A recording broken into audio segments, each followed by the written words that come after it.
अस्सलामु अलैकुम वरहमतुल्लाहि वबरकातुह। रब्बि यस्सिर वला तुअस्सिर वतम्मिम बिल खैर वबिका नस्तईन या फत्ताहु या अलीम। बिस्मिल्लाहिर रहमानिर रहीम। आज का हमारा ख़त्ताती का पहला सबक है। तो सबक से पहले हम कुछ ऐसी चीज़ों को जान लें कि जो हमारी कोर्स के आखिर तक जो है मुआविन होने वाली हैं और जिनका लिहाज रखना ज़रूरी है। एक चीज़ तो ये है कि सबसे पहले हम बता दें कि ख़त्ताती नाम है मशक़ का, कि जितनी ज़्यादा प्रैक्टिस की जाए उतनी ज़्यादा जो है ना लिखाई बेहतर होती चली जाएगी। तो मशक़ 3 तरह की होती है। पहली मशक़ होती है नज़री, यानी हमने अच्छे लफ्ज़ों को, दुरुस्त लिखे हुए लफ्ज़ों को गौर से देखना होता है, जिससे वो हमारे दिमाग में महफूज होते हैं, और ये मशक़ भी बहुत ज़रूरी होती है। उसके बाद दूसरी किस्म की मशक़ होती है फ़िक्री। ये फ़िक्री मशक़ होती है कि हम अपने जहन के अंदर अल्फाज बनाते हैं और जो कंपोजिशन होती है, इमला के कवानीन, उनके तहत हम लफ्ज़ों को जोड़ते हैं। तो दूसरे नंबर पे इसका दर्जा आता है कि पहले जब जहन के अंदर दुरुस्त अल्फाज महफूज होंगे तो उसके बाद ये फ़िक्र के अंदर भी दुरुस्तगी आएगी। उसके बाद जो तीसरी किस्म है, ठीक है, वो है हाथ की मशक़। ठीक है, उसको कहते हैं अमली, यानी हमने लिख कर जो मशक़ करनी है जिससे हमारे अल्फाज दुरुस्त हो जाएं और हमें लिखने का सही ढंग आ जाए। उस्ताद की बताई हुई एक हिदायत के मुताबिक जो हम अमल करेंगे वो इसके अंदर जो है ना हमें हकीकी मानों में मिलेगा। तो अब चलते हैं सबक की तरफ।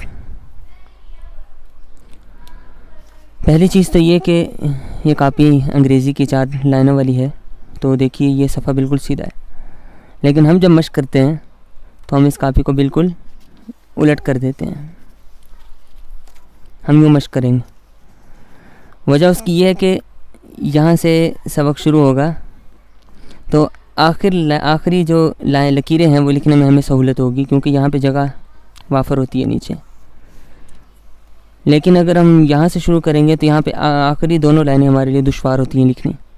तो इसलिए हम कापी को उल्टा करके लिखेंगे। वो शेर है ना, उल्टी ही चाल चलते हैं दीवान गाने इश्क, आँखों को बद करते हैं दीदार के लिए। तो हम भी यहाँ पे उल्टी चाल चलेंगे और कापी को इस तरह से उल्टा रख के लिखेंगे। तो दूसरा ये कि सबसे पहले जो कलम पकड़ने का अंदाज़ है वो देखिए। यूँ हमने कलम को सीधा करना है, ये उंगलियाँ, ठीक है, ये इनके ऊपर रखा, थोड़ा सा दूर रखना ताकि ये करीब करीब जो स्याही है वो ना लगे। उसके बाद यूँ, ये इसका अंदाज़ है। इस तरह से हमने लिखना है। थोड़ा सा और पीछे हो जाए या बाज़ों के हाथों में ज़्यादा नहीं जान होती तो उसको थोड़ा सा करीब से पकड़ सकते हैं, लेकिन अंदाज़ उसका ये हो। इससे एक तो हाथ नहीं थकेगा, ठीक है, जितना मर्ज़ी लिखेंगे। तो दूसरा है कि अल्फाज दुरुस्त, जो अल्फाज की जो बनावटें हैं, गोलाइयाँ हैं, वो इसी सूरत में हो सकती हैं।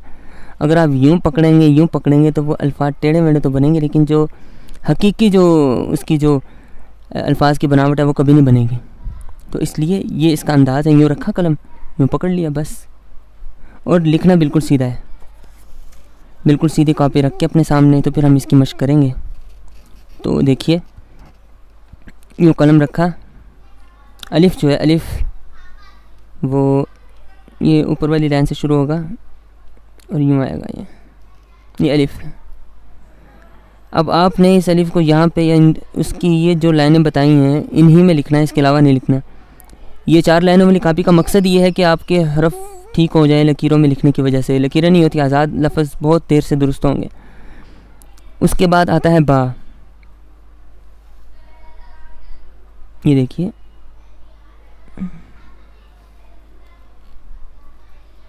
अब ये बा लिखा है, देखें बा की डिटेल, इसकी जो तफसीलात है, जिन चीज़ों का आपने ख्याल रखना है।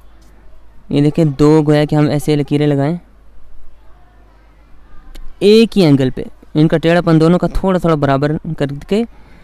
तो उसके बाद हमने यूँ करके ये एक नीचे इस तरह से कश्ती बना देनी है। बस ये बा है और कुछ भी नहीं, कोई ऐसी परेशानी वाली बात नहीं है।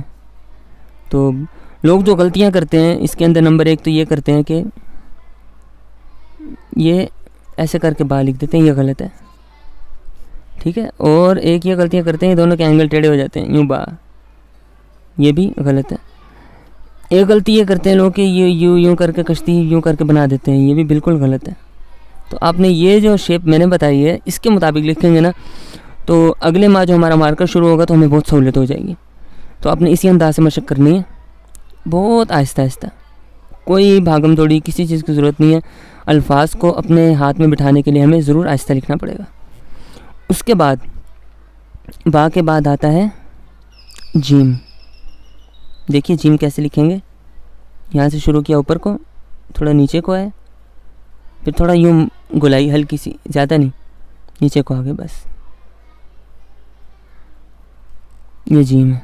देखिए दोबारा मैं आपको लिख देता हूँ,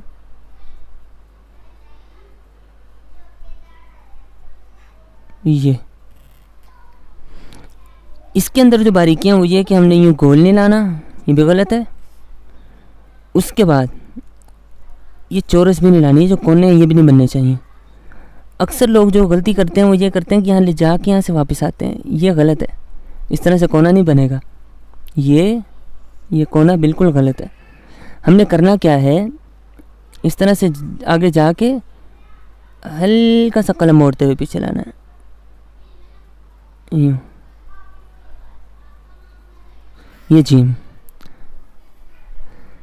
अब देखिए ये जो जीम का जो अंडा है, जो इसकी गोलाई है, ये इस वाले किनारे से बाहर नहीं जानी चाहिए, ना ही अंदर रहनी चाहिए, बल्कि ये साथ टच हो, अगर लकीर खींची जाए तो ये साथ टच होनी चाहिए, इस तरह से, ये देखिए।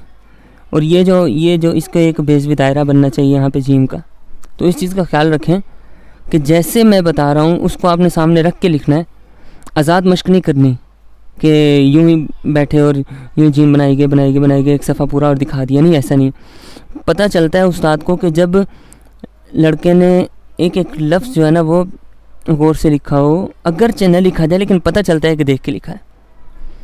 तो मेरा तो अल्हम्दुलिल्लाह 5-6 साल हो गए हैं इसको सिखाते हुए। हम अपनी क्लास फेलो उसको भी सिखाते थे, जो लड़के होते थे 5-6 आते थे। पिछले साल तो मुस्तकिल हमारा एक पीरियड होता था, तो उसमें भी तकरीबन 20-25 लड़के जमा होते थे। और इस साल भी है इस तरह की मसरूफियत, तो हमें अंदाज़ा हो जाता है कि जिसने मेहनत की और जिसने सिर्फ जो है ना निपटाया हो। मेहनत इसके अंदर ज़्यादा नहीं करनी, बस इतना करना है कि देख के लिखना है, गौर से लिखना है। क्योंकि फ़न जो है ना, आर्ट, ये भले आवाज़ का हो, ठीक है, तो भले जो है ना ये इसका हाथ का, दोनों के अंदर उसूल ये होता है कि आपने कॉपी करनी होती है। पहले बहुत ज़्यादा देख के लिखना, बस हूबहू लिखने की कोशिश, इसी कोशिश का नाम जो है ना फ़न होता है। तो आवाज़ों के अंदर भी ऐसे ही है कि जो तिलावत सीखते हैं या नात सीखते हैं वो भी जो है ना इसी तरह से कॉपी करते हैं, पहले उनकी आवाज़ खुलती है।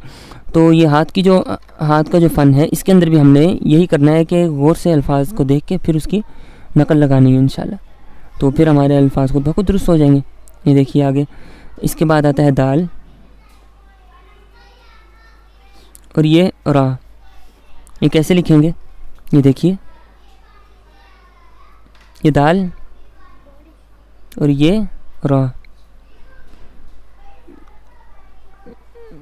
ये इस तरह से नहीं आएगा, ना ही रा इस तरह से आएगा। आपने देखना है कि जिस लाइन में जहाँ जो लफ्ज़ पहुँचा बस वहीं आए। मैंने बताया कि इसका फ़ायदा होगा कि मार्कर के अंदर आपको बहुत ज़्यादा सहूलत होगी। लफ्ज़ों की हकीकी शक्ल अगर आपके हाथों से निकलना शुरू हो जाए तो फिर उसके बाद आप बड़े से बड़े साइज़ में भी लिख सकते हैं। जैसे अब दाल में लिखूँ तो मैं ये दाल में लिख सकता हूँ आसानी से। ये देखें, अब ये दाल मैंने तभी लिखा है कि मेरे हकीकी जो उसकी दाल की शक्ल है मेरे दिमाग में महफूज है। तो अब ये देखें, रा में लिख देता हूँ, ये देखें, ये रा मैंने लिख दिया। तो इसी तरह जीम, इसी तरह जितने लफ्ज़ हैं मेरे दिमाग में महफूज हैं उसके बाद मेरे हाथ से सही तरीके से निकल सकते हैं। तो मैंने जो लिखा है आपने भी यही करना है कि उनको अच्छे तरीके से जहन में महफूज रखना है। तो आज का सबक इतना ही है। शुरू में हम सबक थोड़ा लेके चलेंगे ताकि आप,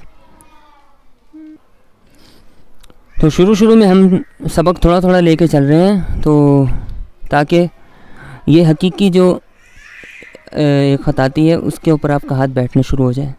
तो ये मैं अच्छे से लिख के भी आपको तस्वीर सेंड करूँगा जिसको देख के आप लिखेंगे।